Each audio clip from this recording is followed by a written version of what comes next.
vous retrouver pour une nouvelle émission Bar de l'économie et merci de votre fidélité sur IDFM Radio Anguin.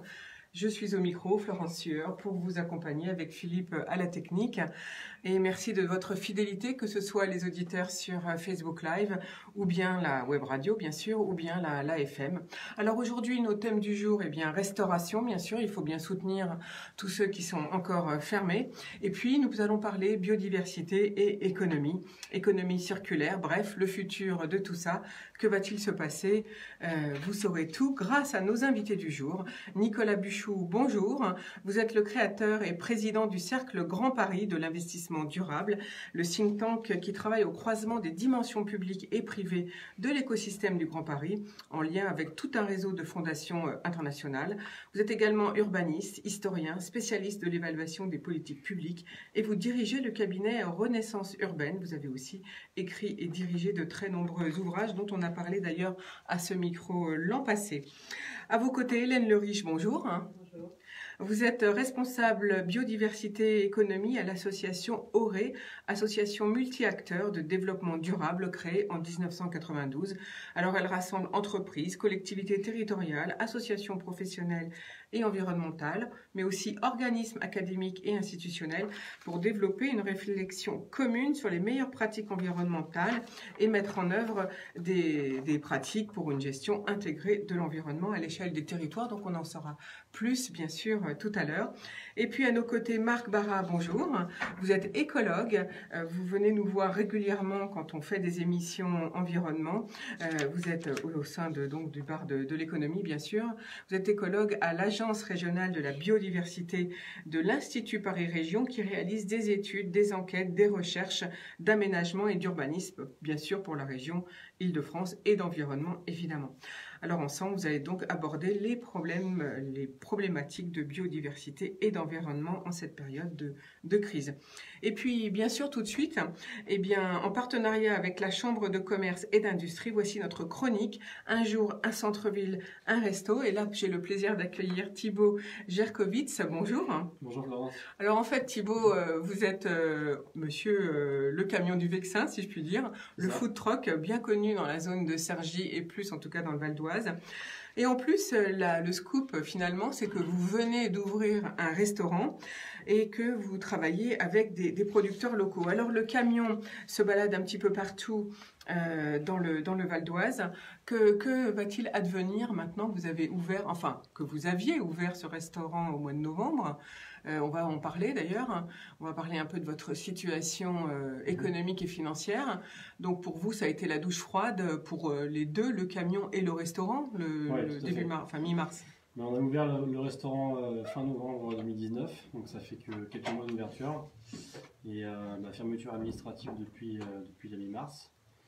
Et puis effectivement tous les événements avec le food truck annulés. Donc une bonne douche froide effectivement. Comment vous avez fait financièrement? Est-ce que vous avez fait appel à des prêts relais? Est-ce que vous avez fait appel, je ne sais pas, à la famille ou alors tout simplement à votre épargne? Ouais, surtout à l'épargne pour l'instant. On avait quand même réussi à mettre de côté un petit peu de trésorerie, ce qui pour l'instant nous sauve. Effectivement, j'ai fait un PGE, donc un prêt garanti par l'État. Maintenant, on espère ne pas y toucher. Voilà, parce que après c'est du surendettement, donc on va tout faire pour éviter cela. Déjà qu'on a des crédits, c'est un tout nouvel investissement, donc voilà, on va espérer limiter la casse. Est-ce que pour les crédits, vous avez pu négocier avec votre banque un report ou des échéances? Oui, ça a été fait automatiquement, donc ils ont fait un report de 6 mois. Donc voilà. Donc là-dessus, vous êtes tranquille. Ouais. Et côté salarié, puisque pour ce nouveau Côté restaurant salarié, que vous aviez ouvert en novembre, vous aviez 3 salariés. C'est ça, on est une petite structure, donc ça va. Heureusement qu'on a eu cette aide de l'État du chômage partiel. Maintenant, là où on ne sait pas trop où on va, c'est pour les mois de juillet et août. Normalement, en principe, sur le mois de juin, on est toujours plutôt bien aidé au niveau du chômage partiel. Mais juillet et août, on ne sait pas du tout ce que ça va donner. Je ne pense pas que les aides vont poursuivre. Et pour nous, ça va être très compliqué puisque on est un restaurant situé dans une zone d'activité, donc on dépend principalement des salariés de la zone qui aujourd'hui ne sont vraiment pas revenus en totalité revenus travailler travailler sur leur site. Ils restent en télétravail. Donc pour nous, c'est vraiment très très calme. On a réouvert depuis 3 semaines, un mois en vente à emporter. Mais on voit bien que il n'y a pas de flux, quoi. Les gens sont pas là. Sachant que là, on arrive sur juillet-août, ça va être les vacances. Donc période creuse. Donc là, ça risque d'être très difficile. Vivement la rentrée de septembre et que ça reparte. Alors, en fait, la ministre du Travail a annoncé qu'il y aurait probablement un prolongement de l'activité du chômage partiel. Donc, il va falloir vous rapprocher de vos organismes de tutelle et puis peut-être de la Chambre de commerce et d'industrie ou du MEDEF pour voir un peu comment ça va s'appliquer. Ouais, de toute façon, mais logiquement. Après, effectivement. Alors, pour ouvrir, vous avez fait donc, pour pallier un petit peu à tout ça, vous avez fait de la vente à emporter, vous venez de le dire. Ouais. Avec le camion du Vexin. C'est le même nom d'ailleurs, votre restaurant et le food truck, c'est bien ça, Thibaut Jerkovic? J'ai voulu repartir sur le même nom de marque en fait pour voilà parce que on vous connaît déjà. On nous connaît déjà. Le restaurant se situe vraiment à 2 pas de notre ancien emplacement de l'université de Cergy avec le food truck. Donc ce qui nous permet aussi de garder une clientèle qu'on avait déjà. Maintenant, je prévois là pour la rentrée de septembre de changer le nom, de dissocier les deux en fait, garder le camion du Vexin pour le food truck, pour que chaque entité ait vraiment son identité. Et donc le restaurant va changer de nom, on a déjà le nom, le logo qui est prêt pour la rentrée de septembre. C'est le scoop du jour en fait, pour redémarrer sur un bon pied. Finalement, le food truck, le camion du Vexin va s'appeler autrement pour la partie fixe, j'allais dire. D'ailleurs, où est-il installé, Thibaut Jerkovic? Le restaurant. Le restaurant. Le restaurant, donc il est au 12 rue des Chauffours, donc c'est au rez-de-chaussée de l'immeuble Ordinal à Cergy. Donc c'est un immeuble d'entreprise qui est vraiment collé à la chambre de commerce, à Pôle emploi, à la sécurité sociale. Donc c'est ouvert à tout le monde. Effectivement, c'est plutôt destiné aux salariés de la zone, mais l'immeuble reste ouvert à tout le monde. Donc j'invite vraiment tous ceux qui travaillent aux alentours de Cergy ou qui habitent et qui ont le temps de venir nous voir le midi, parce qu'on est ouvert tous les midis du lundi au vendredi. Donc voilà, c'est ouvert à tous, n'hésitez pas. Et puis en vente à emporter également, du coup, parce que là, le bon côté on va dire, de la pandémie, cette crise, c'est que ça nous a permis de nous mettre vraiment bien en place sur tout ce qui est vente à emporter. Donc on a lancé un partenariat avec Uber Eats pour les livraisons. On a un site en ligne pour le click and collect. Donc vous pouvez commander votre repas en ligne et venir le récupérer à l'heure que vous le souhaitez. Et également payer en ligne, ce qui est plus sûr aussi, plus safe, on va dire. Donc actuellement, vous avez poursuivi une activité de click and collect et de vente à emporter pendant toute la pandémie. Et en combinant également les ventes, les commandes par téléphone. Vous pouvez également téléphoner au restaurant, commander et venir récupérer votre repas à l'heure souhaitée. Alors là, au niveau activité, pendant cette crise, ça vous a quand même permis de faire un petit roulement, ou bien est-ce que c'est juste pour une action marketing finalement? Ouais, c'est plus une action marketing, mais bon, c'est vrai que on a une petite structure, donc on n'a pas des grosses charges non plus. Voilà, le fait de faire un petit peu de vente permet quand même de payer certaines charges qui courent toujours. Le loyer, par exemple, il faut bien qu'on le paye. Donc il faut absolument qu'on fasse rentrer ne serait-ce qu'un petit peu d'argent pour... Là, vous n'avez pas pu négocier avec votre bailleur un report ou un étalement du loyer? Le problème, c'est qu'on reporte tout, après au final on va devoir quand même rembourser. Donc pour l'instant, la trésorerie permet de payer, donc je le fais tant que je peux. Et puis effectivement, si la situation continue, on va devoir négocier une chose comme ça. Alors, vous avez dit que vous étiez au niveau du restaurant, vous êtes ouvert tous les jours, tous les midis. Ce qui veut dire que le food truck, le camion du Vexin, lui, est réservé à de l'événementiel. Vous allez le garder, ça, dans le futur? Oui, bien sûr. C'est vraiment une partie qu'on a bien développée, qui marche fort. Donc oui, voilà, le rythme du restaurant d'être ouvert que le midi, du lundi au vendredi, permet de combiner cette activité les week-ends avec le food truck sur tout type de manifestation, que ce soit festival, que ce soit des manifestations publiques ou alors plutôt des manifestations avec des particuliers pour des mariages, pour des anniversaires, etc. Oui, ce que ça plaît bien, le food truck. Ouais, d'ailleurs, je fais un appel à toutes les personnes qui souhaitent organiser des anniversaires en ce moment, en juillet ou en août, ou même en juin, c'est encore possible.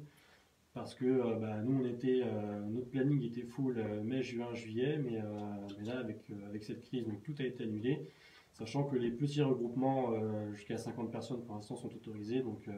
Donc on fait un appel, effectivement, tous ceux qui veulent faire des événements, mais il ne faut pas hésiter à vous contacter. Alors, vous aviez dit tout à l'heure que le restaurant qui s'appelle toujours Camion du Vexin va changer de nom. Qu'est-ce que ça va être au mois de septembre? Alors, le nom prévu, c'est Veiocas. Pourquoi? Alors, Veiocas sont tout simplement les anciens habitants de la région du Vexin à l'époque gauloise. Voilà, donc vous faites un retour sur le passé, les Veiocas, c'est le nom du... toujours en rapport avec le Vexin, puisque c'est notre ADN. On travaille vraiment en direct avec beaucoup de producteurs locaux du Vexin. Donc voilà, ça me tenait à cœur dans ce nouveau nom, toujours faire apparaître cette... Donc en fait, vous rendez hommage parce que votre spécialité, vous venez de le dire, c'est de travailler avec des producteurs locaux du Vexin. Oui. On va en parler. Et donc vous voulez leur rendre hommage finalement en donnant ce nom à votre restaurant. Tout à fait, oui. Oui, ils vont être contents. De rendre hommage, effectivement, on essaye de faire un maximum de pub, que ce soit pour nous ou même pour eux. On communique énormément sur les réseaux sociaux, voilà, on les met en avant, on travaille avec des artisans, des producteurs qui se démènent tous les jours pour faire vraiment un beau métier. Et puis ça nous fait plaisir de les mettre en avant et voilà, puis on sait que c'est gage de qualité pour notre clientèle. Voilà, donc Thibaut, vous remettez un mot du Moyen-Âge en route, c'est Veiocas, donc c'est le futur nom de votre restaurant. Plus vieux que le Moyen-Âge, c'est l'Antiquité. Ah, c'est carrément l'Antiquité, donc voilà. Donc pour rendre honneur à tous les habitants du Vexin, je pense qu'ils vont tous venir vous féliciter. Alors, quelles sont vos spécialités, puisque vous travaillez avec des producteurs locaux, quelles sont les spécialités de votre restaurant et du food truck au niveau plat ou cuisine? Alors, on a gardé la carte déjà du food truck qui était plutôt bien établie, qui marchait bien. Donc, c'est une carte plutôt axée restauration rapide, donc avec des burgers, sandwichs chauds, des desserts maison, etc. Et au restaurant, donc avec l'aide du chef cuisinier Gaëtan, qui est un jeune cuisinier qui est très motivé et qui est diplômé qui a été récompensé aussi. Récompensé, merci. meilleur apprenti de France. Meilleur apprenti de France, c'est pas rien. Voilà, c'est très dur comme c'est très dur comme examen. D'ailleurs, je vais le faire concourir, j'espère l'année prochaine, aux meilleurs burgers de France. Voilà. Ah c'est une bonne nouvelle. Et on a une carte de plat du jour. Voilà, parce qu'on fait maintenant de la restauration sur place, donc on s'adapte aussi au type de clientèle qu'on a à notre restaurant. Donc on a une carte type bistrot également, avec des assiettes type magret de canard, entrecôte, steak haché. Et tous ces produits-là viennent du Vexin. Alors, on essaie de faire un maximum avec les produits du Vexin. On ne peut pas toujours, malheureusement, parce que... c'est la quantité qu'il faut, n'est pas toujours peut-être là. Surtout sur la viande, c'est compliqué, parce que les prix sont assez élevés. Quand on veut acheter vraiment de la bonne qualité. Et puis là, on s'adresse à une clientèle qui n'a pas forcément un gros budget, qui veut juste manger assez rapidement le midi. Donc, quels sont les prix moyens justement des repas le midi? Toujours à 10 €, avec une formule à 12,50 € avec le dessert. Voilà, on fait des assiettes type bistrot à 14 €. Et puis vous pouvez avoir un menu burger à 11,50 €. Voilà comment donc bien manger le midi grâce à Thibaut Jerkovit et son restaurant qui s'appelle donc pour l'instant le Camion du Vexin comme son food truck, mais qui bientôt va changer de nom et va s'appeler Veiocas. Alors, j'allais dire, pour conclure, Thibaut Jerkovit, vous avez dit qu'on pouvait vous rappeler là pour organiser des événements à la volée en juin, parce que je pense que le président de la République va annoncer le déconfinement dimanche. Moi, je suis optimiste. Ouais. Et donc, vous allez pouvoir tous réouvrir. Alors, à quel numéro est-ce qu'on peut vous joindre si on veut faire des événements et faire venir le food truck? Alors, vous pouvez nous joindre au 06 65 59 50 26. Vous pouvez également passer par notre page Facebook, le Camion du Vexin. Vous avez un onglet pour nous envoyer un message mail ou directement sur Facebook, ou vous avez même le numéro de téléphone sur Facebook. Donc, voilà, et puis sinon, si vous avez le courage de retourner à votre bureau à partir de la semaine prochaine, eh bien, revenez au boulot. Revenez au camion du Vexin, qui va changer de nom au mois de septembre, je le rappelle. Ça va s'appeler Veiocas, en hommage aux habitants du Vexin. Alors voilà, c'était la fin de notre chronique Un jour, un centre-ville, un resto, en partenariat avec la Chambre de commerce et d'industrie du Val d'Oise. Et pour finir cette chronique, eh bien, on va passer la parole à notre expert en gastronomie, Bruno Vigoureux. Bonjour. Que nous avez-vous préparé pour ce midi? Bonjour Florence, bonjour à toutes et à tous. C'est bien, vous nous avez mis déjà en appétit en parlant de bons plats. Alors ça vous dit de partir en voyage? Je sais pas, les temps qui courent, c'est pas toujours très simple, mais par la magie de la cuisine, c'est peut-être plus facile. C'est pour ça qu'aujourd'hui, je vous propose un pot-au-feu de la mer au lait de coco. Ah oui, ça vous interpelle ça, hein? J'en étais sûr. Vous allez voir, c'est savoureux, un doux mélange d'épices, de piments et de produits de la mer. On va faire une recette pour 4 personnes. Pour cela, vous avez besoin de 4 pavés de cabillaud, de taille moyenne, on va dire, une petite dizaine de crevettes crues, des coques, 4 navets, 3 carottes, une branche de céleri, un poireau, un oignon, 2 citrons kombawa, ce sont ces citrons bosselés qui viennent d'Indonésie, qui sont très parfumés, quelques brins de persil, 25 centilitres de vin blanc sec, 70 centilitres de bouillon de légumes, 40 centilitres de lait de coco, 2 cuillères à soupe d'huile d'olive, 1 cuillère à soupe de gingembre moulu, du piment en poudre, du sel et du poivre. Alors, pour faire ce plat, la première des choses, au moins 2 heures avant de faire la recette, vous mettez les coques à tremper dans de l'eau froide bien salée. L'idée, c'est de restituer l'eau de mer. Et vous remuez régulièrement. Puis, vous renouvelez l'eau à plusieurs reprises. Le but étant de retirer le sable qui peut se trouver dans ces petits coquillages. Car je vous laisse repenser, ne serait-ce qu'une seconde, à la sensation ultra désagréable d'avoir un grain de sable sous la dent. C'est pas terrible, hein. Pour la recette, vous taillez en tronçons les carottes, le céleri et le poireau. Vous épluchez les navets et les coupez en 4. Vous émincez également votre oignon. Dans une cocotte, vous faites revenir les oignons dans l'huile d'olive jusqu'à ce qu'ils soient translucides. Vous ajoutez les légumes et vous les faites suer. Vous versez le vin blanc et le portez à ébullition. Une fois que le vin est presque évaporé, vous versez le bouillon de légumes, le lait de coco, le gingembre et les zestres de citron kombawa. Vous salez et poivrez et vous portez à ébullition. Vous réduisez le feu au minimum et vous laissez cuire 25 minutes. Pendant ce temps, vous décortiquez les crevettes et n'oubliez pas de retirer le petit boyau noir qui longe le dos de la crevette. Vous rectifiez l'assaisonnement et vous ajoutez le persil ciselé et saupoudré de piment et vous servez sans attendre. Des épices, du lait de coco, voilà. C'est la fin du voyage, il ne vous reste plus qu'à savourer. C'est délicieux. J'ai servi ce plat avec un vin léger, un chirouble un peu frais, et c'était parfait. Un petit conseil de ma grande fille pour terminer, qui m'a dit « Papa, tu aurais peut-être dû mettre de la crème de coco plutôt que du lait. » Pas faux. Je vais essayer la prochaine fois. En attendant, à vous d'essayer et vous me direz. Bon appétit, au revoir et à très bientôt.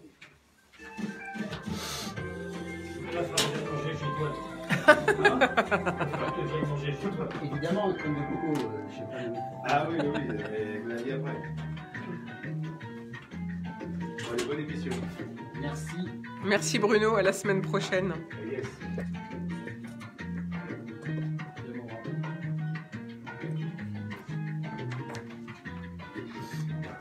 Ouais, c'est ça.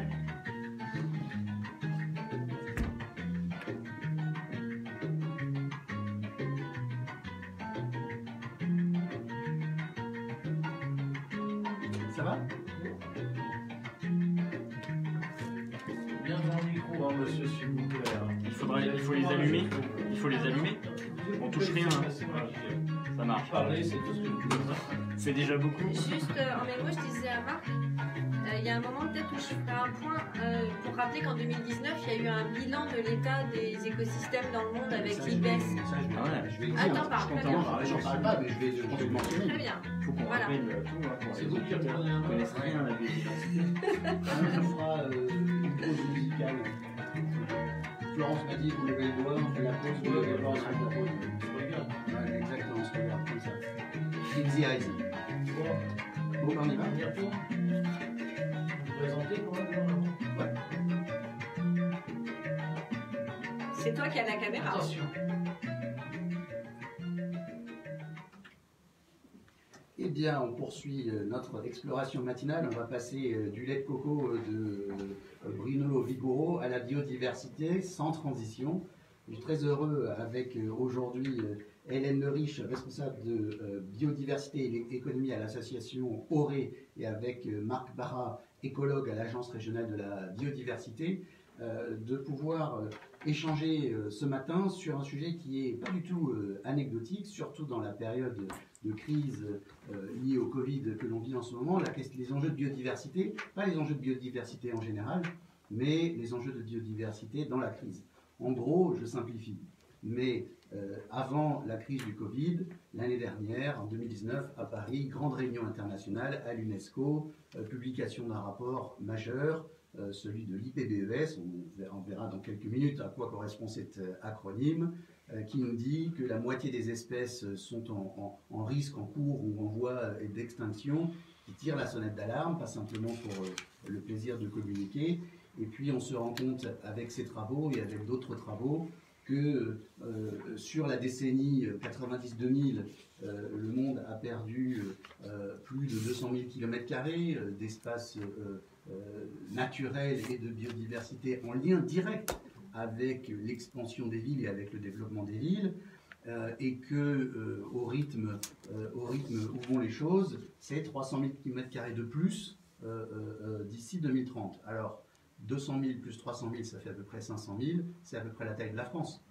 Même si le monde est plus vaste, ça veut quand même dire que on est dans des rythmes de transformation de nos écosystèmes. On le voit bien, il suffit de sortir de Paris, il suffit de sortir de n'importe quelle ville pour se rendre compte à quel point, là où il y a 30-40 ans, la limite c'était à peu près 30-40 km, aujourd'hui la limite de Paris c'est quoi? C'est les grands entrepôts logistiques, hein, qu'on soit sur de l'alimentation, des biens, des services, et là on est plutôt à 150-200 km. Donc l'impact des villes, on dit toujours les villes, oui c'est 2 ou 3% de la surface du globe. Mais en fait, non, les villes et leur système, c'est pas du tout 2 à 3% de la surface du globe. Là, je lisais un rapport avant l'émission qui disait que l'agriculture, les systèmes agricoles liés à la consommation alimentaire courante en ville, leur empreinte spatiale, c'est à peu près 36 fois la taille de l'agglomération.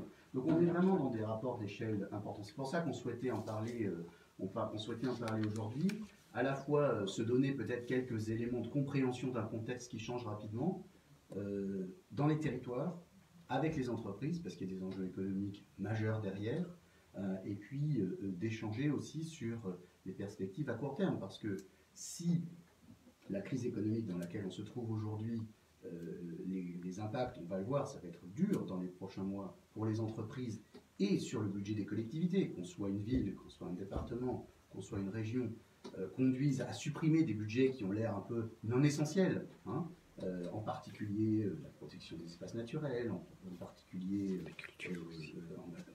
en matière de soutien à de l'agriculture durable, à l'évolution, à des transitions qui sont de toute façon compliquées. Alors on va ajouter l'accélération d'une crise de long terme à la crise de court terme. Et c'est un peu cette équation qu'on souhaitait explorer ensemble aujourd'hui.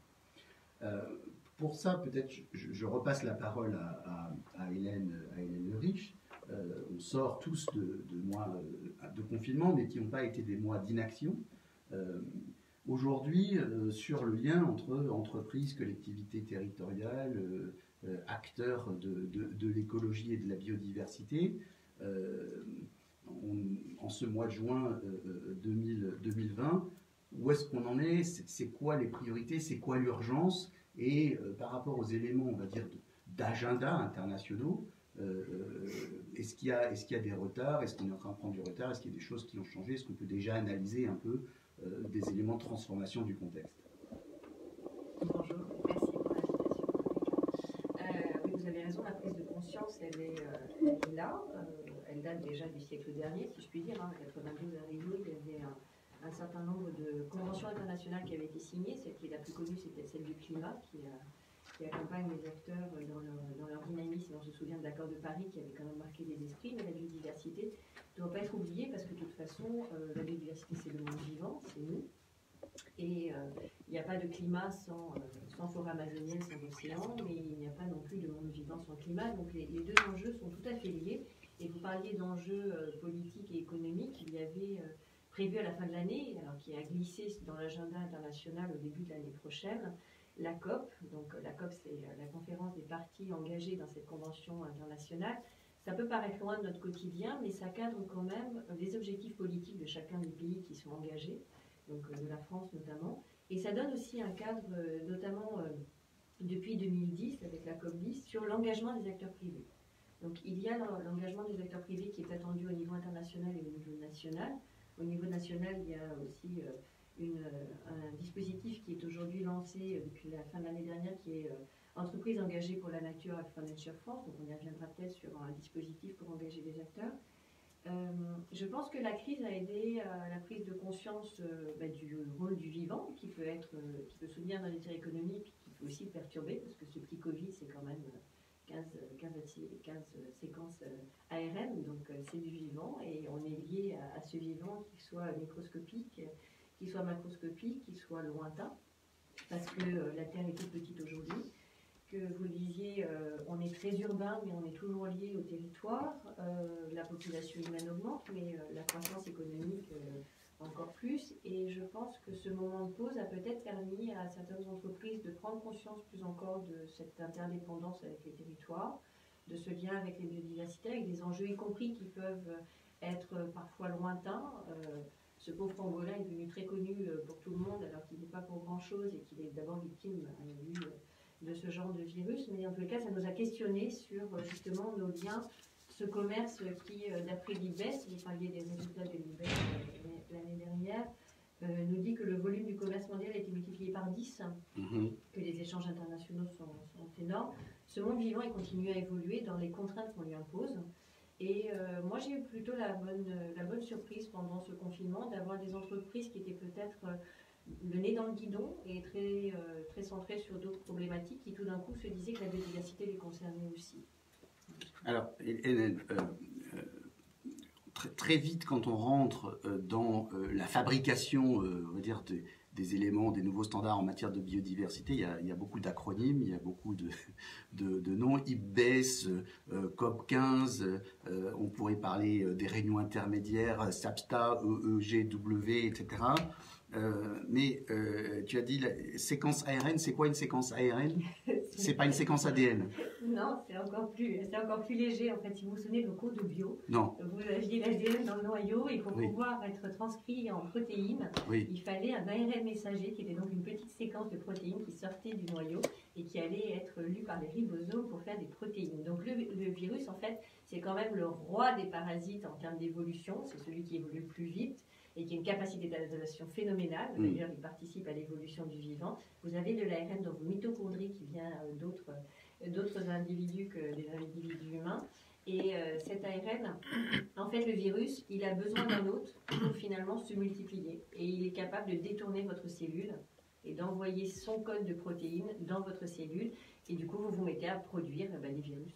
Moi, ce que je retiens aussi de tout ça, c'est que, en fait, on est un peu condamné à devoir comprendre ce qui nous arrive et on n'est pas forcément très bien outillé pour ça. De la petite protéine et des éléments mitochondriaux à commerce international multiplié par 10. Et nous, on est un petit peu au milieu de tout ça en se demandant qu'est-ce qui va se passer, comment ça va se passer et qu'est-ce qu'on peut faire. Alors, Marc Barra, du côté des collectivités, du côté des territoires, ça fait longtemps, vous êtes écologue, ça fait longtemps que vous êtes, je dirais, engagé fortement dans cette défense de la biodiversité et de l'environnement à toutes les échelles.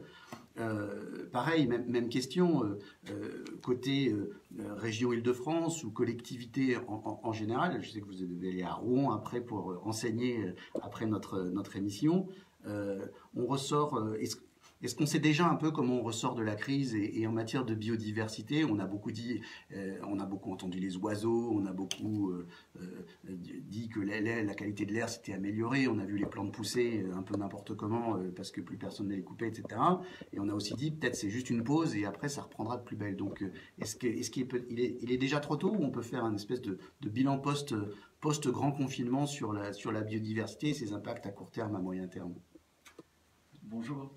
Effectivement, c'est un peu dur de dire sur une pause qui dure que 2 mois, est-ce que la biodiversité a retrouvé sa vitalité d'auparavant. En tout cas, il est sûr que le fait d'avoir arrêté les tondeuses, par exemple, dans les espaces verts, a permis aux plantes dans les jardins de s'exprimer, aux pollinisateurs de revenir, à certaines espèces qui étaient victimes du dérangement, de venir dans les milieux urbains. On a vu des renards, on a vu tout un tas de faune sauvage revenir un peu dans les villes, donc ça donne un nouveau souffle. Mais au-delà, ça questionne aussi le rapport des villes à la biodiversité, finalement. Et l'actualité Covid est assez intéressante là-dessus. Il y a beaucoup d'articles qui ont dit attention, le fait que que la nature revienne auprès des villes ou se mette à rentrer dans les villes risque de nous mettre à risque face à l'apparition des virus, des pandémies. Alors que, comme l'a bien dit Hélène, c'est plutôt le fait que nous allions surexploiter les écosystèmes, qu'on aille utiliser les espèces sauvages qui nous met face au problème d'éventuellement avoir des virus. Et donc, nous, on essaie de se battre là-dessus, à l'Agence régionale de la biodiversité, et montrer que la nature en ville a certainement beaucoup plus de bénéfices à apporter aux humains que de risques à nous faire subir. Et notamment en période de changement climatique. De plus en plus d'études scientifiques montrent des liens très clairs entre le fait d'avoir des villes avec beaucoup plus de nature et la réduction de l'effet d'îlot de chaleur, par exemple, pendant les périodes de canicule, les liens très clairs entre présence de nature dans les villes, et notamment de grands arbres, de végétation abondante, d'arbustes, et réduction et amélioration de la qualité de l'air. Le fait aussi que la nature permette de limiter les risques d'inondation, les risques de ruissellement, etc. Et donc, c'est vrai qu'en France, on n'a pas une culture scientifique très forte, on l'a vu avec le Covid. Et le rôle des écologues, c'est essayer d'amener ces données nouvelles, ces recherches nouvelles qui montrent que la nature n'est pas seulement une décoration dans les villes, mais sert à tout un tas de choses, et notamment à s'adapter contre le changement climatique. Alors, justement, on a entendu 2 choses. D'un côté, effectivement, cette période un peu de pause forcée, au-delà évidemment de l'impact dramatique du Covid-19 en matière de santé publique, et pour celles et ceux qui en ont été victimes, ou pour leurs familles, comment dire, ça a permis de prendre du recul, et puis on a beaucoup dit aussi, ce qui est manifestement assez vrai, que depuis les années 80, le rythme des pandémies ou des épidémies ou des maladies infectieuses qui se transmettent ont été des animaux à l'homme, ce rythme a été multiplié par 10, à peu près une fois tous les 10 ans, et ça s'accélère. Bon. Donc il y a bien un problème de dégradation de la biodiversité. On disait tout à l'heure, voilà, il y a un certain nombre d'espaces naturels qui sont en disparition ou qui ont disparu, et l'accélération du développement de nouveaux risques infectieux. Puis c'est pas si simple, et puis quand il faut évaluer, c'est compliqué. Et on dit aussi, comme tu le disais, oui, mais effectivement, si on remet de la nature de manière, entre guillemets, inconsidérée en ville, là où on a cherché à maîtriser les choses, et on s'expose aussi à de nouveaux risques épidémiologiques. Si on plaide pour un nouveau rapprochement entre animaux et humains en ville, je pense notamment par exemple à l'exemple des renards, les renards sont sont sympathiques, ils sont roux comme moi, mais ils sont aussi porteurs d'un certain nombre de maladies, ou les chauves-souris, etc. Est-ce qu'il y a un juste milieu entre, je dirais, un peu de nature en ville pour se faire plaisir, et un peu de nature contrôlée? Est-ce qu'on peut contrôler le retour de la nature en ville? Est-ce qu'on peut contrôler sa disparition? Comment est-ce qu'on gère les choses, à la fois d'un point de vue territorial, quand il faut planifier les choses à moyen long terme, mais aussi, Hélène, quand on travaille avec des entreprises? Marc, peut-être sur le volet territorial. Les liens entre santé et biodiversité sont des liens extrêmement complexes. Et je Oui. pense que d'avoir des réponses très simples et opérationnelles aujourd'hui est assez délicat. Mais si on lit et qu'on écoute les scientifiques spécialistes de cette question, et je citerai notamment Serge Morand, qui est un écologue et qui travaille depuis des années sur les liens entre santé et biodiversité, montre très clairement ce que tu dis. C'est-à-dire que dans tous les lieux de la planète où la biodiversité décline, s'effondre, on a une augmentation des maladies infectieuses et des épidémies. Donc il y a un lien très clair aujourd'hui, en tout cas une corrélation très claire entre l'augmentation du nombre d'épidémies et l'effondrement de la biodiversité. Et ce que leurs travaux montrent également, c'est que, et je cite également les travaux de la Fondation pour la recherche sur la biodiversité, qui a fait une synthèse et 20 fiches sur le Covid, la santé et la biodiversité récemment, ils montrent que le fait d'avoir des écosystèmes biodivers, riches en espèces, riches en gènes, a un effet régulateur sur les maladies. Par des mécanismes un peu complexes, mais qu'on comprend bien, c'est que quand vous avez un écosystème diversifié, bah pour un pathogène, il va y avoir un prédateur qui va le consommer. Il y a aussi un effet de dilution. Au plus il y a d'espèces, au moins les pathogènes, les espèces qui sont à risquer pour nous, vont émerger. Et donc la meilleure assurance vie qu'on peut avoir dans les territoires, c'est d'avoir une forte biodiversité et des espaces naturels robustes. L'agriculture intensive qui uniformise, réduit le nombre d'espèces, eh bien, est très peu adaptée à la résistance aux aléas et aux pathogènes, de même que les forêts. Donc, je dirais qu'on a tout intérêt, sur le long terme, à préserver une biodiversité pour éviter d'avoir l'augmentation des risques de pathogènes. Pour la ville, c'est plus compliqué. De toute façon, ça fait 30 ans qu'on essaye la nature en ville très maîtrisée. Les jardins très fleuris, les bien taillés, les arbres coupés, etc. Et dans ce schéma-là, on n'arrive pas à éviter les pathogènes sur les arbres, on n'arrive pas à éviter certains risques, de toute façon. Donc, faire revenir une nature un peu plus sauvage me paraîtrait aujourd'hui une bonne stratégie. Une bonne stratégie. Pour les services qu'elle rend et tous les bénéfices dont on a parlé tout à l'heure. On ne pourra pas s'éviter quelques nuisances, évidemment. La nature en ville, ça veut aussi dire des moustiques, ça veut aussi dire éventuellement des renards, etc. Mais ces risques sont très faibles par rapport aux bénéfices que ça peut apporter. Ou les pigeons, plus de pigeons? Pourquoi il y a des pigeons aujourd'hui dans les villes? Parce que ce sont les espèces les plus adaptées au contexte urbain. La ville, elle agit comme un filtre sur la biodiversité, en créant de la chaleur, en créant du dérangement, en créant une forte dynamique humaine, et seules les espèces très adaptatives sont là. Si on crée une ville plus perméable aux vivants, il n'y aura pas seulement les pigeons, il y aura les prédateurs des pigeons. Et puis, cette idée de régulation naturelle est aussi intéressante. Les renards mangent des rats, et si on a trop de rats en ville, c'est peut-être parce qu'il n'y a pas assez de renards. Hélène, est-ce que ce type d'approche et de raisonnement, on a beaucoup parlé, je me souviens au moment de la COP 21 sur le climat à Paris en 2015, à la fois de la nécessité d'avoir des acteurs privés qui s'engagent, ça ne peut pas être simplement des mots d'ordre ou des orientations.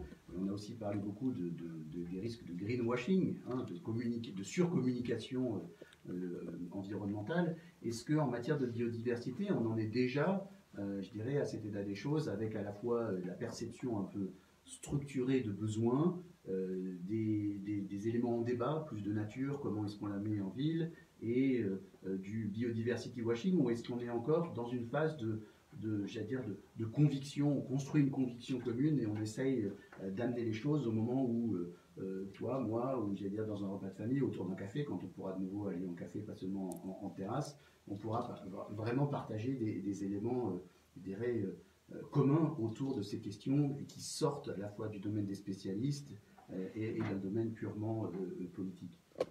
Alors, si j'ai le droit de détourner la question de l'animateur, oui, et de reprendre d'abord les propos de Marc qui résonnent beaucoup pour moi, et de sortir mon autre casquette. Donc, je suis écologue, mais je suis vétérinaire aussi. Oui. Donc, si on peut faire un peu de vocabulaire, après l'ARM, on va parler de zoonose. Donc, quand on parle de maladies qui passent du monde animal vertébré à l'homme, on parle de zoonose. Voilà, on a beaucoup entendu parler de ce terme-là. Et j'ai envie de rebondir sur des termes qu'a utilisé Marc, qui étaient adaptation, et d'y rajouter le côté dynamique. Donc je pense que même pour revenir à l'enseignement, quand on enseigne la SVT, les sciences de la vie et de la terre, d'ailleurs leur enseignement est en danger aujourd'hui, c'est bien dommage. C'est une façon, on soutient le muséum dans sa démarche pour essayer de défendre ces sciences, qui sont des sciences qui apprennent la complexité. L'approche de la complexité et l'approche des systèmes. Et je pense, y compris pour les entreprises, donc je veux bien faire un lien avec la question qui m'est posée, l'approche systémique est indispensable. Et si on veut bien relire dans le texte, et c'est tout à fait agréable à faire, Pierre-Henri Bouillon peut en témoigner, Darwin, pour tout un chacun, on se rend compte que ce monde s'adapte en permanence. Quand on parle d'évolution, tu l'as dit Marc, on parle de prédateurs, on parle aussi de coopération, on parle aussi de coévolution. Et donc, que les entrepreneurs, comme le tout un chacun, se remettent en tête qu'on est dans un système vivant, dynamique et qui évolue.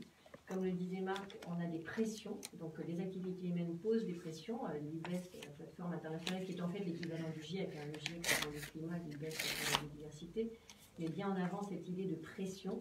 Donc quand on perturbe les écosystèmes, quand on urbanise, quand on fait des liens entre les écosystèmes, comme le dit Serge Morand et d'autres spécialistes des zoonoses, là on aide.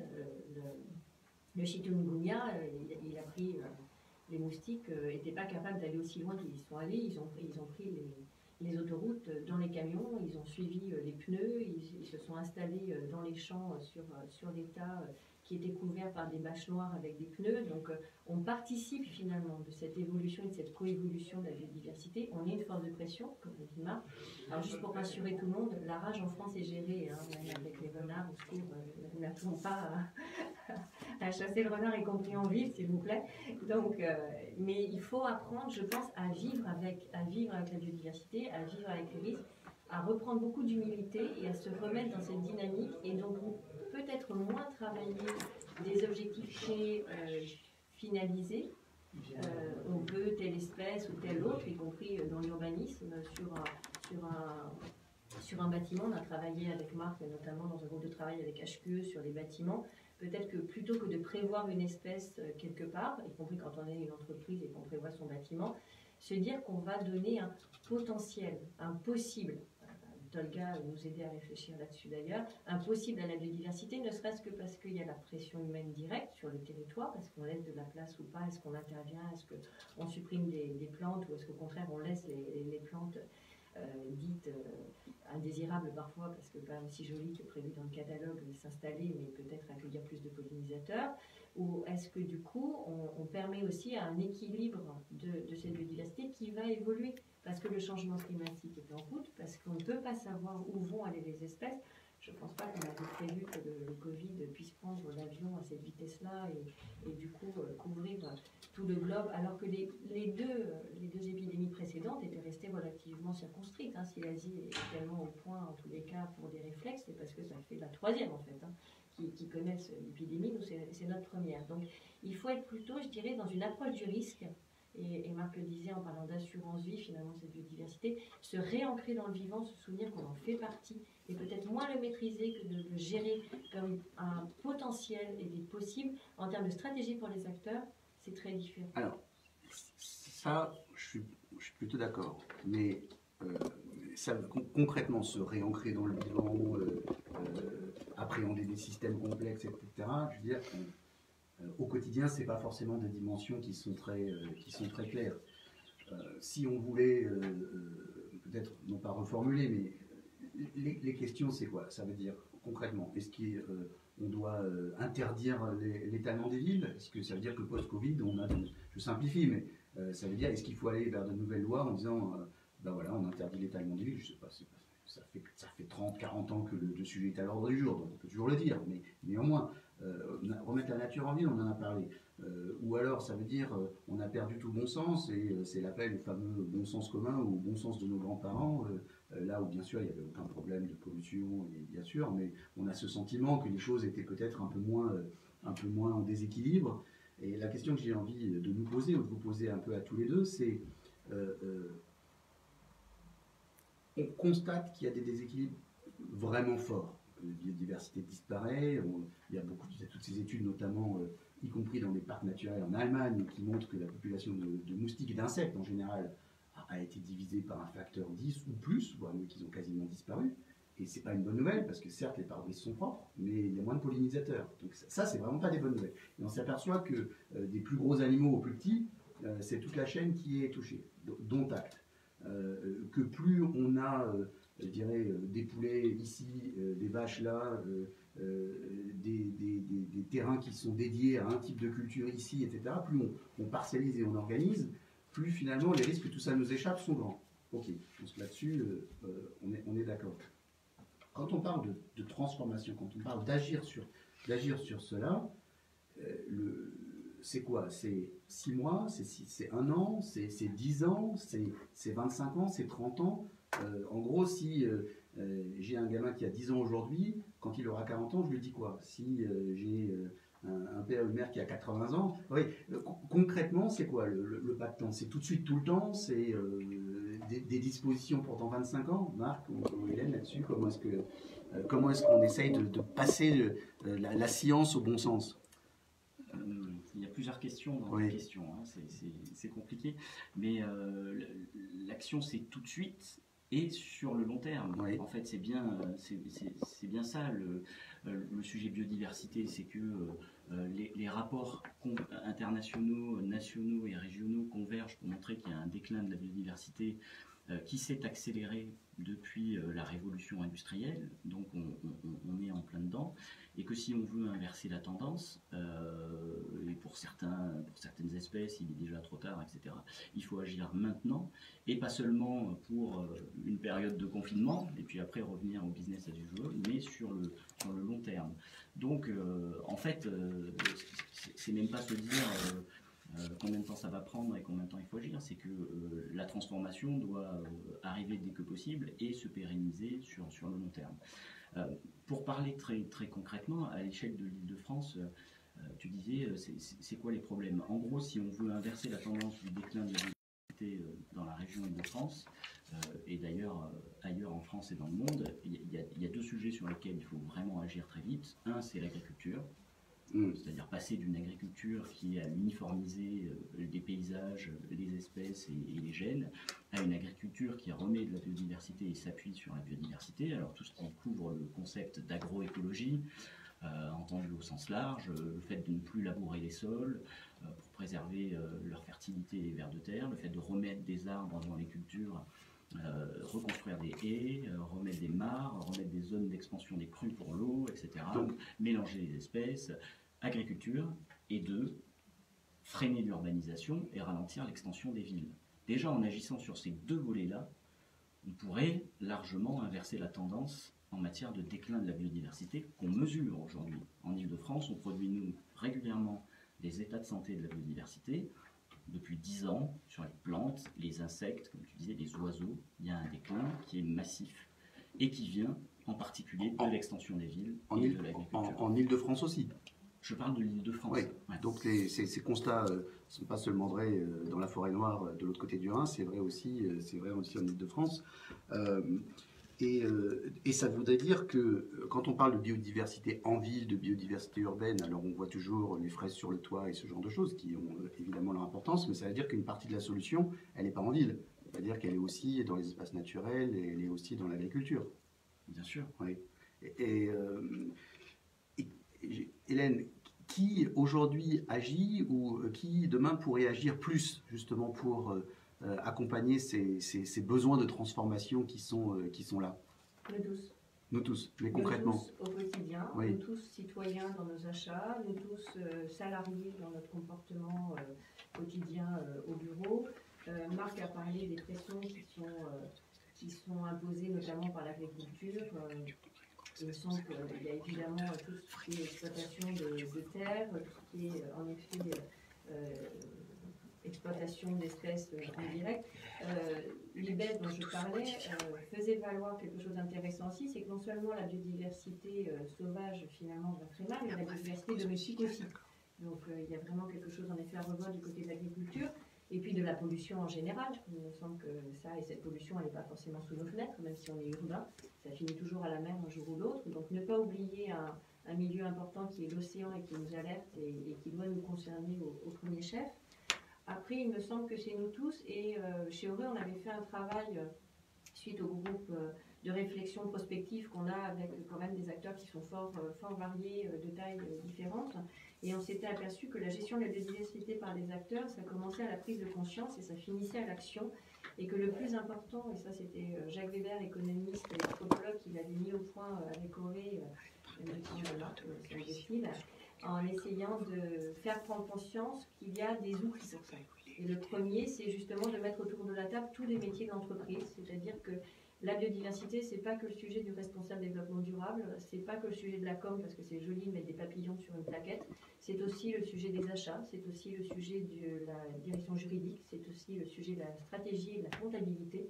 Et donc la première chose, c'est pour ça que je commençais par dire tous, c'est que la biodiversité, ça doit justement infiltrer tous les domaines d'activité, de prise de conscience. Et quand je disais tout ça nous échappe, il s'agit surtout de lâcher le fait d'imaginer contrôler les choses et plutôt de s'ancrer dans cette dynamique et de comprendre qu'on doit faire avec et qu'on doit essayer de se réapproprier. La biodiversité, et Nivès le mettait en avant, c'est d'abord une question de gouvernance. Une gouvernance de territoire, comme tu le disais, une gouvernance dans les villes, mais aussi une gouvernance au sein de l'entreprise, de réappropriation de ces sujets. Et il y a une stratégie nationale biodiversité et le volet actuel dont je parlais tout à l'heure, c'est engagé pour la nature avec le dispositif du ministère, mais il y avait déjà un premier dispositif qui s'appelait Stratégie nationale biodiversité, les acteurs engagés, et j'avais été très surprise par un certain nombre de témoignages d'entreprises membres d'Auré, de dire qu'ils avaient été dépassés par leurs troupes, c'est-à-dire que de poser ce sujet de la biodiversité au sein de l'entreprise faisait que tout le monde se le réappropriait et qu'il y avait un effet d'engagement, parce que le climat, ça peut paraître loin, ça nous touche, on en entend parler, on se sent concerné, mais on ne sait pas très bien ce qu'on peut faire à part éviter d'acheter des voitures polluantes et essayer de limiter ses déplacements et faire attention à notre consommation. C'est moins prégnant. La biodiversité, ça a un charme formidable, c'est que ça nous concerne dès le plus jeune âge, ça nous touche, et que les gens peuvent se réapproprier. C'est culturel, la biodiversité. Quand vous êtes amoureux, vous allez sur un banc public dans un jardin, vous n'allez pas sur une dalle de béton dans un coin où vous n'avez à la rigueur que des pigeons à regarder pour vous couler ensemble. Donc il s'agit aussi de se réancrer, et c'est plutôt un bon signal, je trouve. C'est que du coup ça touche les acteurs au plus près, et ça peut engager, y compris sur le bien-être, le vivre ensemble, voire la santé. Et on touche à ce moment-là à quelque chose qui a été mis en avant dès 2005 avec le premier état des lieux finalement de l'état de la planète, qui étaient les services écosystémiques, essayer de faire valoir aux humains que la biodiversité, ils en faisaient partie, et que pour tout le quotidien, on en avait besoin. Eh bien, écoute, je pense qu'on avance quand même dans notre discussion. On a vu que les villes étaient en partie responsables du déclin de la biodiversité à grande échelle, mais que les solutions, elles n'étaient pas simplement dans les villes. L'agriculture a une responsabilité. Il y a des enjeux qui sont liés aux formes d'agriculture, c'est certain. Freiner l'expansion des villes, c'est pas nouveau, mais c'est peut-être plus que jamais à l'ordre du jour. J'aime bien aussi cette idée de nous tous au quotidien. Et ce que tu indiquais, c'est qu'effectivement, quand dans des enceintes, on en parlera après, mais dans l'immobilier, par exemple, on parle de biodiversité, on s'aperçoit que les gens sont déjà touchés parce qu'ils ont des enfants, parce que c'est des sujets qui nous concernent, et que c'est quelque chose qui est déjà là. Après, il reste quand même à l'organiser. Et puis, bien entendu, on voit bien qu'il y a plusieurs cercles concentriques. Il y a les enjeux vraiment scientifiques qui sont liés à la biodiversité, qui sont liés aux espèces, qui sont liés aux vivants, et puis derrière des choses qui ne sont pas directement des enjeux de biodiversité, mais qui sont prégnants, qui sont dans notre vie quotidienne, la pollution, la qualité de l'air, jusqu'à la qualité du bien vivre ensemble. Hein, et donc c'est pas du tout des éléments anecdotiques, et on finit par dire, voilà, la biodiversité, c'est aussi un enjeu culturel. Je propose qu'on fasse peut-être une petite pause musicale pour respirer, et puis ensuite on reviendra à la fois sur des questions plus opérationnelles peut-être. Il y a des labels, il y a des organisations, effectivement, il y a tout un système aujourd'hui qui est en place, de la société civile, avec les entreprises, avec les villes, à toutes les échelles, qui est en train de fabriquer du changement. On essaiera de voir où est-ce qu'on en est dans tout ça, de donner un peu des clés pour comprendre. On a parlé On a évoqué aussi un certain nombre de noms scientifiques d'ouvrages, on y reviendra peut-être. Là encore, dans l'idée de dire, finalement, ces transformations, elles sont nécessaires, mais elles sont aussi à notre portée. Vous êtes sur IDFM, Radio Anguin, la radio du bien et de la vie.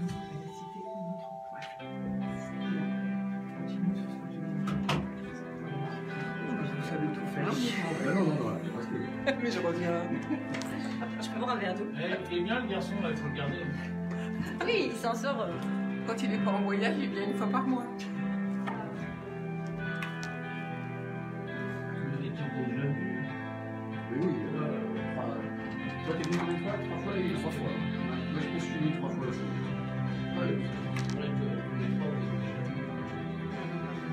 Hélène, c'est son intronisation à la radio. Non, vous êtes déjà venu. Ah bon? Si, vous êtes déjà venu. C'est bizarre. J'espère qu'elle était formidable. Il faudrait faire un trombinoscope des gens qui sont passés sur le mur. Un mur. Ouais. Bon, ça va, ça vous. Bravo. On n'oublie rien au fur et à mesure. Heureusement que Florence me. Enfin, j'espère qu'on va pas chasser les renards à cause de toi. Hein. Ouais. Sinon, je t'en tiendrai personnellement responsable. Hein. J'ai une amie. Si on n'est pas enregistré là, Il n'empêche que là, depuis, moi j'habite à la campagne, depuis les confinements, le nombre d'animaux renversés dans les champs, un chevreuil hier, un sanglier ce matin. Avant, ça arrivait une fois de temps en temps, mais là, il y aura repris ses droits et on y retourne, excuse-moi 7 secondes. Attention. Comprendre là.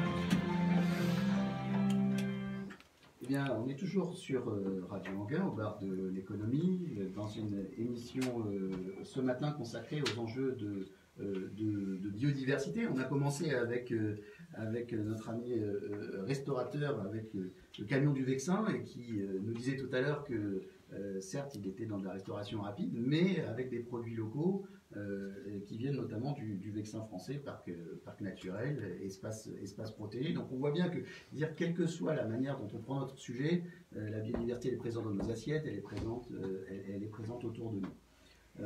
Après, c'est vrai que les choses ont un peu, on a l'impression que les choses ont un peu changé, et en même temps qu'elles peuvent se redégrader très vite. Et c'est vrai, quand on voit aujourd'hui à la campagne, les animaux ont un peu repris leurs aises, là où ils étaient peut-être plus en lisière de forêt. On voit les accidents entre des voitures et des chevreuils, des sangliers ou autres se multiplier, les oiseaux qui ont pris l'habitude d'être un peu tranquilles et de nicher.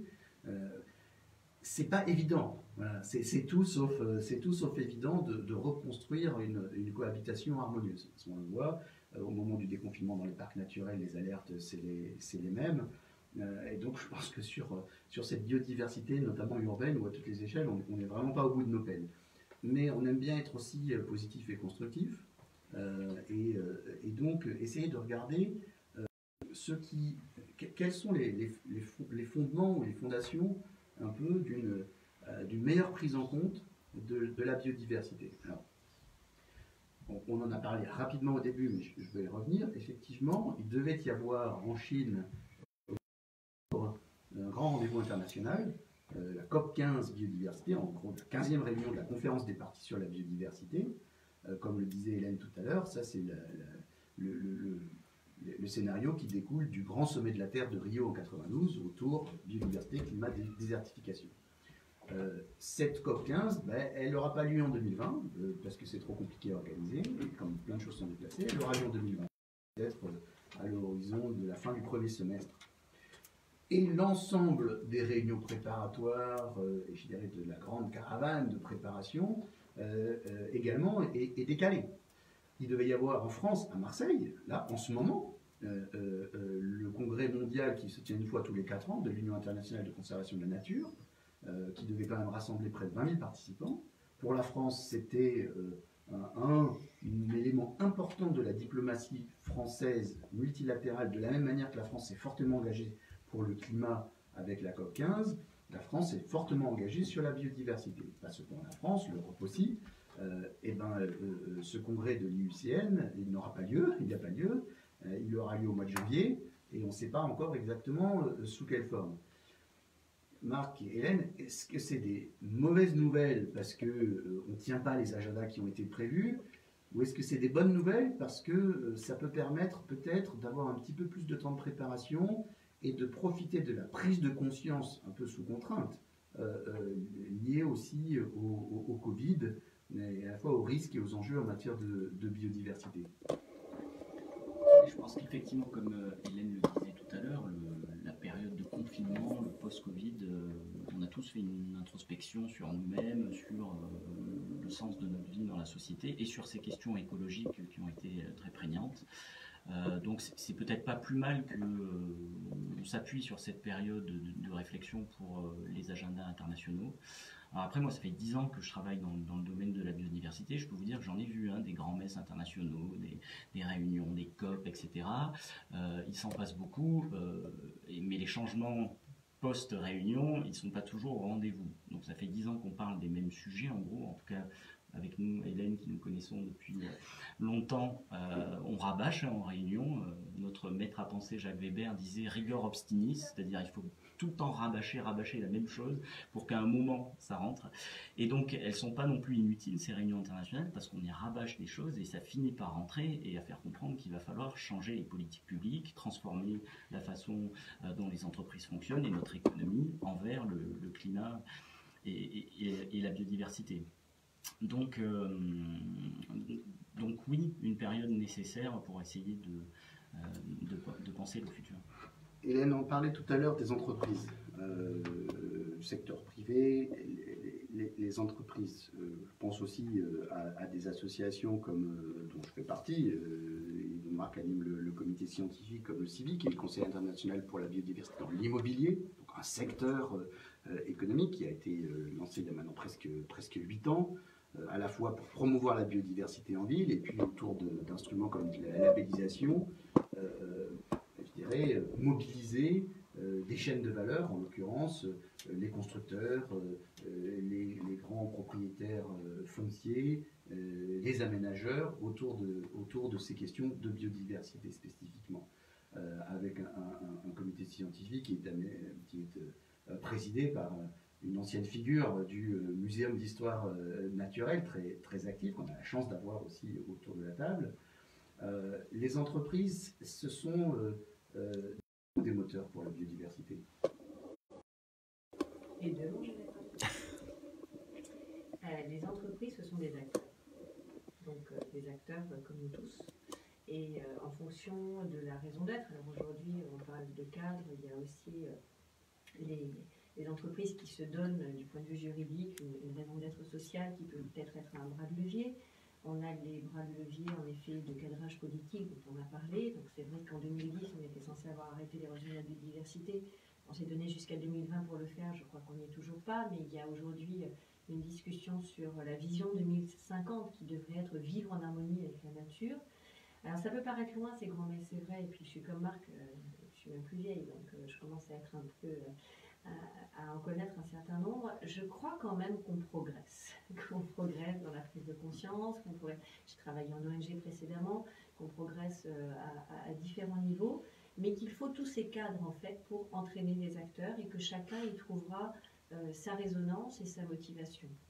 Les labels, pourquoi pas?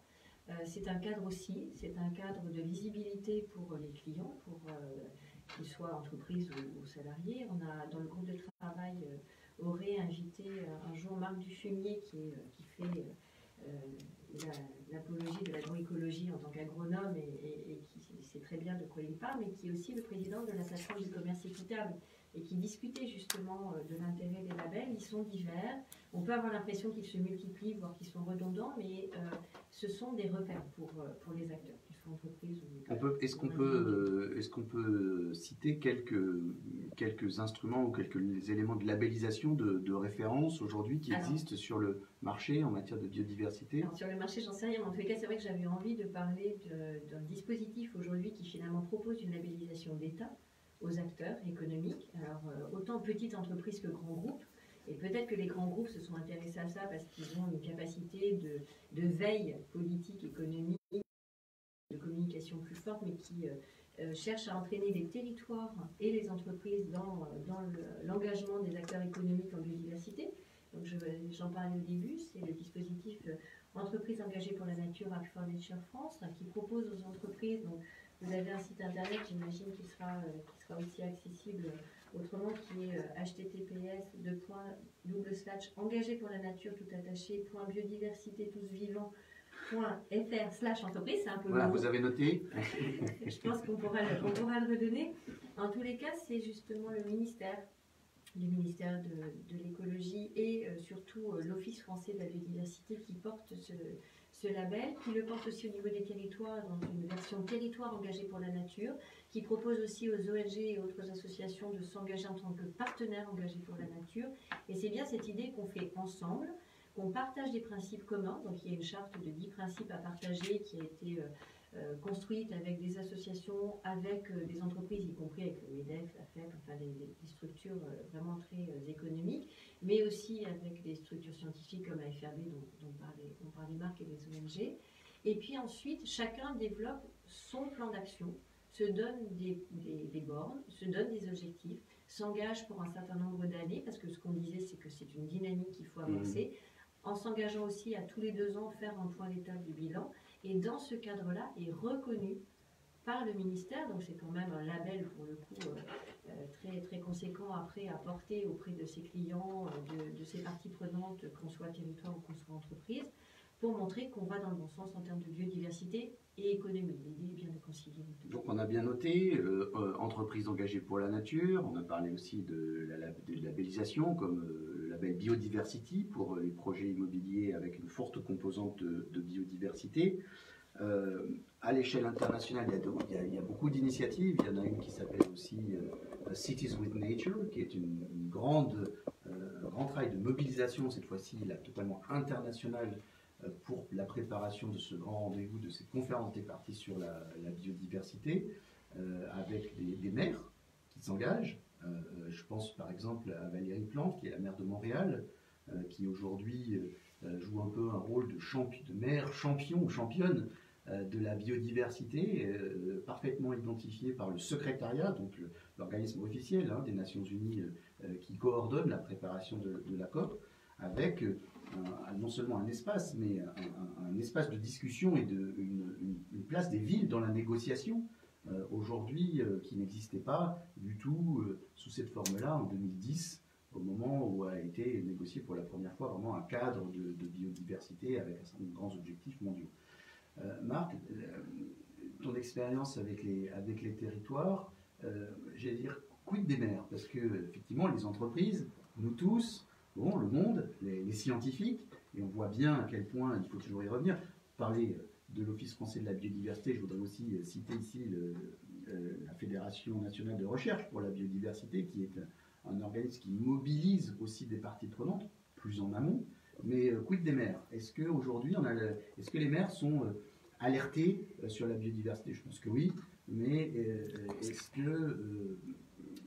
qu'ils ont les moyens d'agir et comment je dirais, renforcer la mobilisation à l'échelle locale des maires, des conseillers municipaux avec les associations pour faire avancer ces problématiques de biodiversité de manière concrète?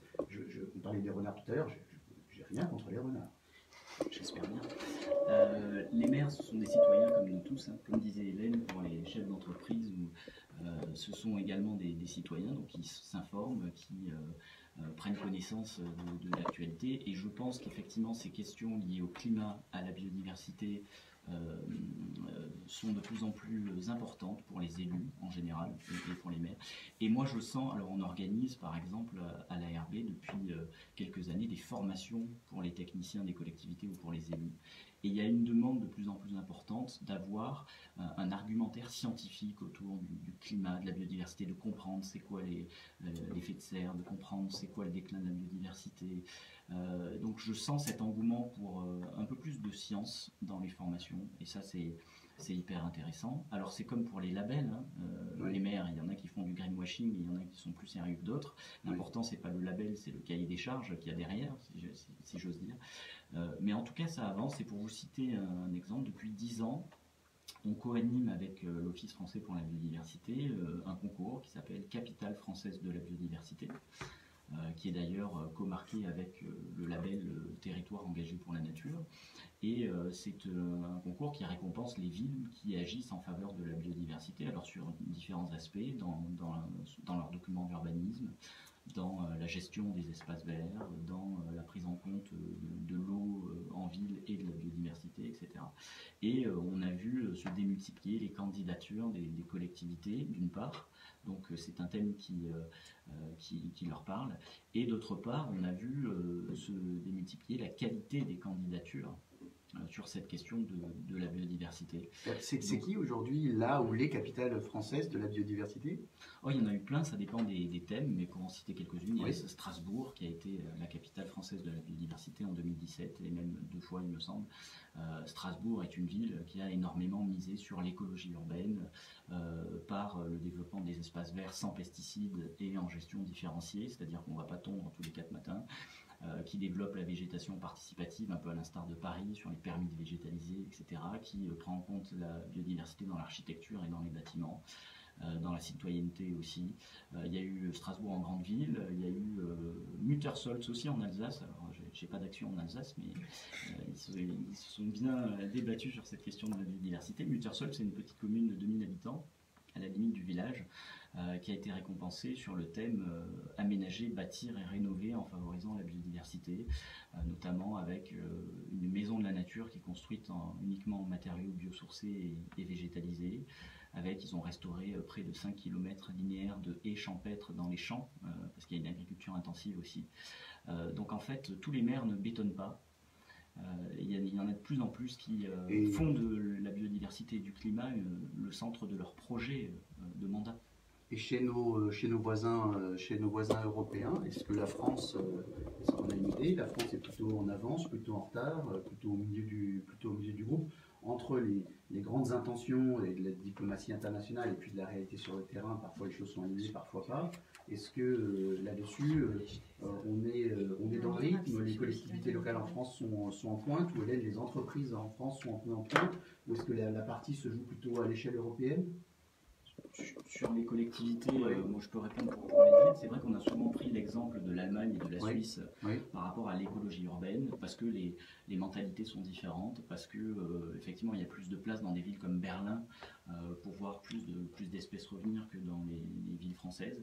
Mais ça commence à bouger en France aussi, et bien. Donc je parlais de ce concours, mais nous c'est vrai que les demandes de la part des collectivités pour travailler sur la nature, sur la lutte contre l'artificialisation vont grandissantes. Donc ça avance aussi. Il y a en France, si on reparle de la nature en ville et des espaces verts, il y a en France encore cette culture du paysage et de la nature maîtrisée que je combats un peu dans mon métier, qui est l'héritage de Le Nôtre, qui est l'héritage des écoles du paysage, où il faut forcément tailler la nature, la couper, la raser, qu'elle soit fleurie toute l'année, verte toute l'année, etc.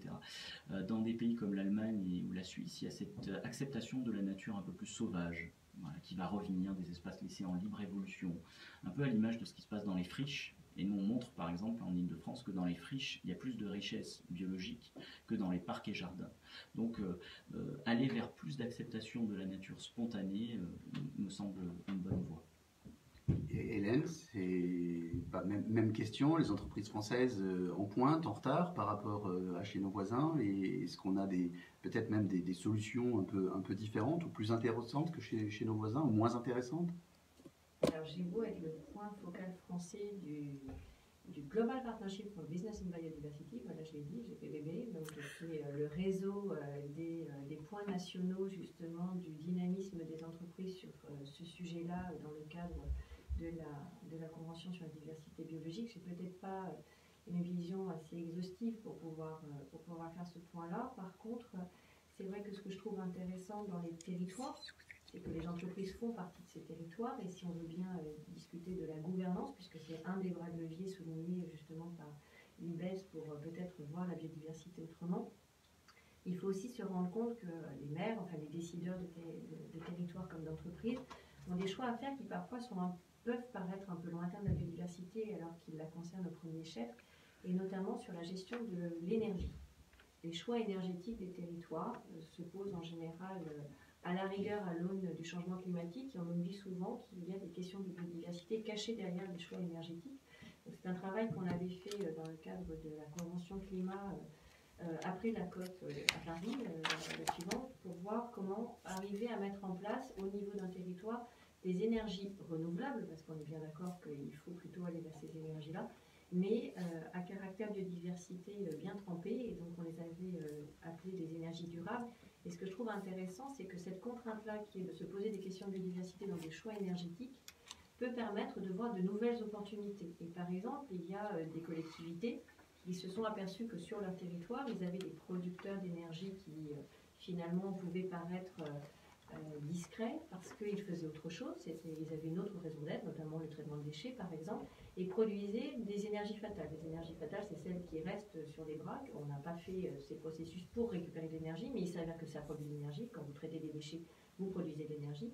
Et ça peut permettre justement au sein d'un territoire de partager cette énergie avec ses voisins et d'éviter de mettre en place de nouvelles consommations d'énergie. Et on l'a eu avec des entreprises, y compris notamment un cas particulier en Mayenne, où finalement à traiter des déchets, ils se sont mis en fait à irriguer en énergie la collectivité parce que justement ça permettait de récupérer cette énergie plutôt que de produire une autre énergie plus polluante et sûrement plus néfaste à la biodiversité. Donc c'est aussi un bras de levier pour faire territoire et entreprise ensemble sur d'autres façons de faire innovantes en préservant, en étant gagnant-gagnant finalement. Et c'est l'idée chez Auré, c'est d'arriver à voir comment on est gagnant en économie, en biodiversité et en climat, et c'est possible.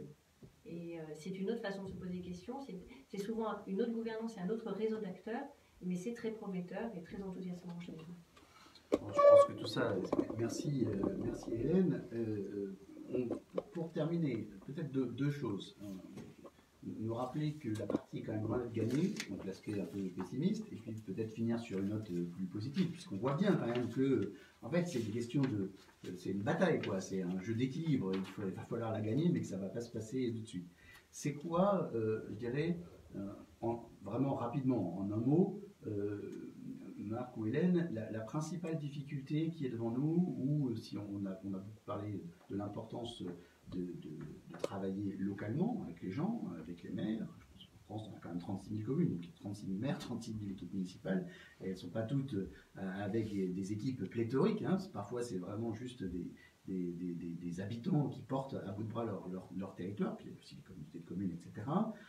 C'est quoi la principale difficulté qui est devant nous, justement, en matière de biodiversité, soit de biodiversité pure, soit de manière un petit peu générale par rapport à ces questions de biodiversité et de cadre de vie. Le principal challenge, là, dans les semaines, dans les mois qui viennent. C'est compliqué, hein. Il y en aurait plein. Je vais dire que le principal défi, en tout cas pour les villes, il est culturel. C'est de mieux comprendre en quoi le déclin de la biodiversité va être problématique pour nos sociétés et nos villes en particulier, et donc mieux la connaître. On a parlé, je crois, on a évoqué les programmes de sciences participatives du Muséum d'histoire naturelle qui permet aux citoyens d'aller reconnaître des espèces, des oiseaux, des papillons, des plantes près de chez eux. Ça me semble faire partie de la culture commune à cultiver, entre guillemets, pour mieux comprendre la biodiversité. L'autre frein, il est très simple, il est économique et en matière de politique publique. C'est qu'aujourd'hui, on a des politiques publiques qui encouragent encore la dégradation de la biodiversité. On en parlait en termes d'urbanisation. Si on a des maires qui construisent là où il ne faut pas construire, sur des terres agricoles, sur des milieux naturels, si on a des lotissements qui s'étendent à perte de vue, c'est parce qu'il y a des politiques publiques qui le permettent, et pas seulement des entreprises qui sont méchantes. Donc, changer les politiques publiques fait aussi partie pour moi des priorités. Frein culturel et des éléments de politique. Hélène, le principal challenge, la principale difficulté qui est devant nous? Il est culturel. Il est culturel pour moi, et c'est une question de gouvernance, c'est une question de réapprendre justement à lâcher prise, à vivre dans l'incertitude, à être capable de travailler plus notre capacité d'adaptation que notre maîtrise. On a un groupe de travail qui est prospectif et l'idée c'est pas forcément de prévoir le futur mais c'est de le rendre possible. Alors c'est pas de moi, c'est de Saint-Exupéry mais c'est pas mal comme formulation. Donc c'est une autre façon d'aborder les questions, de se dire qu'on ne peut pas tout maîtriser ni tout savoir et qu'il faut arriver à prévoir les cadres qu'on ne veut pas dépasser pour laisser du possible. Et en général, on a plutôt des bonnes surprises parce qu'il y a aussi plein de solutions auxquelles on n'a pas pensé. Donc c'est d'abord de la gouvernance, beaucoup d'humilité et une capacité à se donner des cadres de réflexion et d'action qui soient suffisamment ouverts pour justement renforcer cette capacité d'adaptation. Parce qu'on ne sait pas de quoi sera fait le futur, mais on sait que ça risque d'être compliqué, complexe. Voilà, mais d'abord culturel, y compris pour nos jeunes générations qui devraient apprendre aussi. Parfait, très bien, merci. Et c'est vrai que ici à Radio Anguin, Florence, vous avez accueilli déjà à plusieurs reprises. On aime bien venir à Radio Anguin dans ce contexte agréable du bar de l'économie. On a déjà parlé ici de biomimétisme, on a déjà parlé ici avec Alain Rodin d'économie circulaire, avec Circolab, on a parlé de la mer, on a parlé des estuaires, on parle aujourd'hui vraiment d'une actualité tout à fait importante en matière de biodiversité. Il y aurait encore vraiment beaucoup à dire. Je pense que peut-être il faudra qu'on s'en reparle, Florence, de ces questions de biodiversité. On a matière vraiment à pouvoir nourrir de nombreuses émissions, puis terminer aussi peut-être sur une note constructive et positive. On voit bien que les transformations sont là. Dans 2 semaines, il va y avoir de nouvelles équipes municipales à l'œuvre. Elles vont avoir 1001 choses, 1001 priorités. On ne peut qu'appeler, à commencer peut-être par le maire d'Anguin, à ce que ces questions de biodiversité soient à l'ordre du jour. Le Val d'Oise est à mi-chemin entre le cœur de la métropole et des territoires plus ouverts.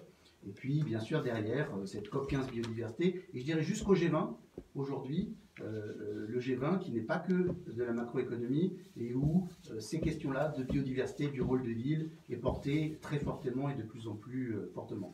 Florence, peut-être pour quelques mots de conclusion. Merci Nicolas Bichou pour cette petite conclusion. Il ne me reste que 30 secondes, donc je voudrais rappeler qu'aujourd'hui nous avions comme invité Hélène Leriche de l'association Auré et Marc Barra, donc écologue à l'Agence nationale de la biodiversité. Je voudrais rappeler aussi un livre que tout le monde peut se procurer sur le site internet fait par l'Auré.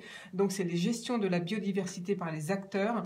Voilà, parce qu'on voit quand même que les entreprises elles bougent. Je vous remettrai sur la page Facebook et sur la chaîne YouTube, je vous remettrai les liens et les noms exacts pour aller vous procurer et pour avoir plus d'informations. En tout cas, merci à vous. C'était une très belle émission. Et on posera la question demain au maire d'Anguin qui sera avec nous. Bonne journée à tous. Je vous embrasse. Ciao, ciao. Merci, merci. Voilà, on est pile poil.